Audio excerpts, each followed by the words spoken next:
Welcome to a lesson on standard form and differential form of a first-order differential equation. The objectives of this video are to define standard and differential form of a first-order DE, and also to write differential equations in both standard and differential form. The standard form of a first-order differential equation is dy dx equals f of x comma y, where dy dx appears on the left side of the equation. So for most first-order DEs, we can write the equation in standard form by solving for dy dx.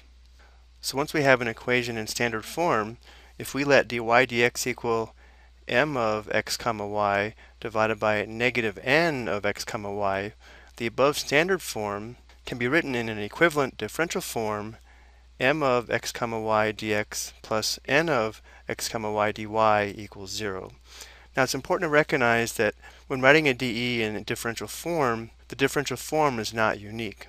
However, if we ever get stuck, we can always let m of x comma y equal f of x comma y, and then let n of x comma y equal negative 1. So using this, we can always write a first order DE from standard form to differential form. Let's take a look at our examples. We want to write 2x y prime minus y to the third equals 0 in standard form. So again, the main idea here is if we can solve this for y prime or dy dx, we'll have this in standard form. So if we start with 2x y prime minus y to the third equals 0, let's go ahead and add y to the third to both sides of the equation. That would give us 2x y prime equals positive y to the third. And now we can solve for y prime by dividing both sides by 2x. So on the left side we have y prime equals y to the third divided by 2x. If we want to, we can replace y prime with Leibniz notation or dy dx. So we'd have dy dx equals y to the third divided by 2x. So now the first order differential equation is in standard form. Let's take a look at another example. Again, to write this in standard form, we need to solve this equation for y prime, which is here. So if we start with the given equation, if we want to solve for y prime, we need to start by adding 4e to the 3xy to both sides of the equation. So this would be 0, so we have e to the 2x y prime equals 4e to the 3xy plus cosine x.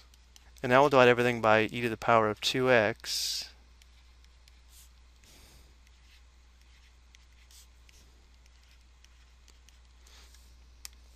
So on the left side, this simplifies to 1 times y prime, or just y prime.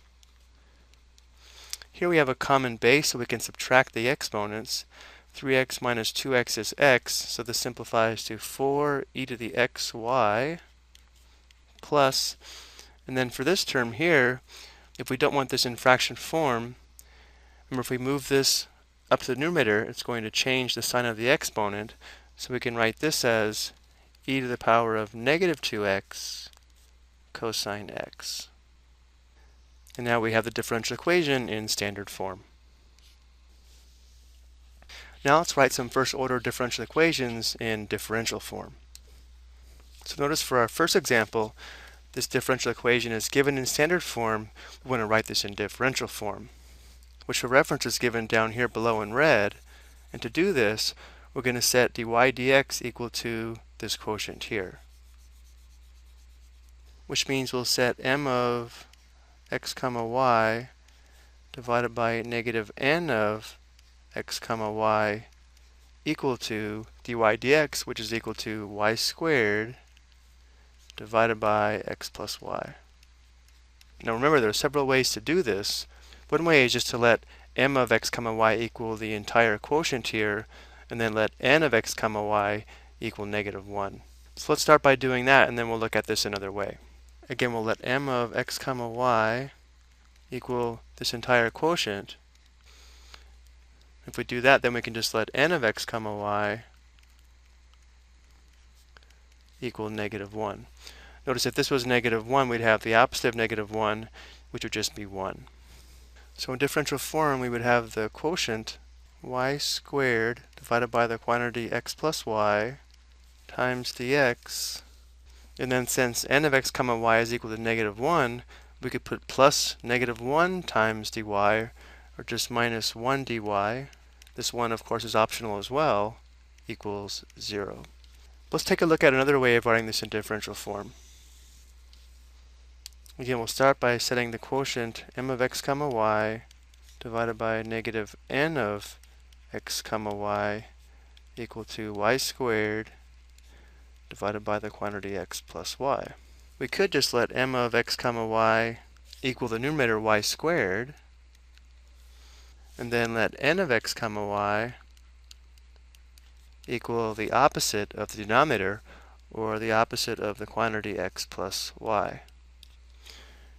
Notice in this form, this quotient here would be equal to this quotient on the right, which means another way to write this equation in differential form would be y squared dx, and then we'd have plus the opposite of the quantity x plus y dy, or just minus the quantity x plus y dy equals 0.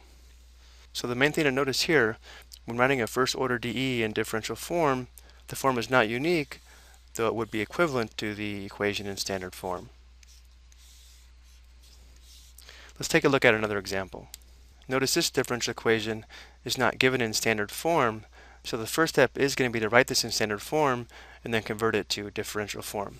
So we'll have to start by solving this for y prime. So we have y times the quantity y squared y prime minus 2 equals x. I'm going to go ahead and distribute here.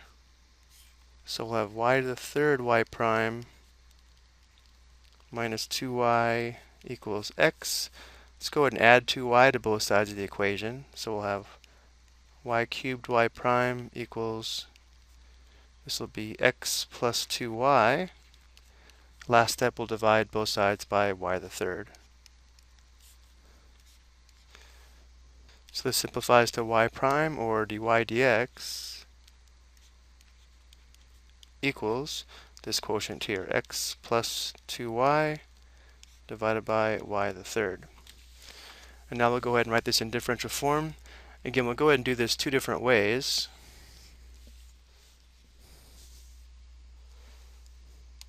We're going to start with m of x comma y divided by negative n of x comma y equals dy dx, which in this case is x plus 2y divided by y to the third. So again, one way that always works is to let m of x comma y equal the entire quotient here. And if we do this, then n of x comma y is just going to be equal to negative 1. So again, writing this in differential form, or this form here, we'll have our quotient, the quantity x plus 2y, divided by y to the third, times dx, plus negative 1 times dy, or just minus 1 dy, or just minus dy, equals 0. But notice that's not the only way to do this. If we go back and take a look at this proportion here one more time, we could let m of x comma y equal just the numerator, x plus 2y. If we did this, then n of x comma y would be the opposite of the denominator, or negative y cubed. So now if we write this in differential form, we would have the quantity x plus 2y times dx plus negative y cubed times dy equals 0, or just minus y cubed dy equals 0. Okay, that's going to do it for this video. I hope you found this helpful.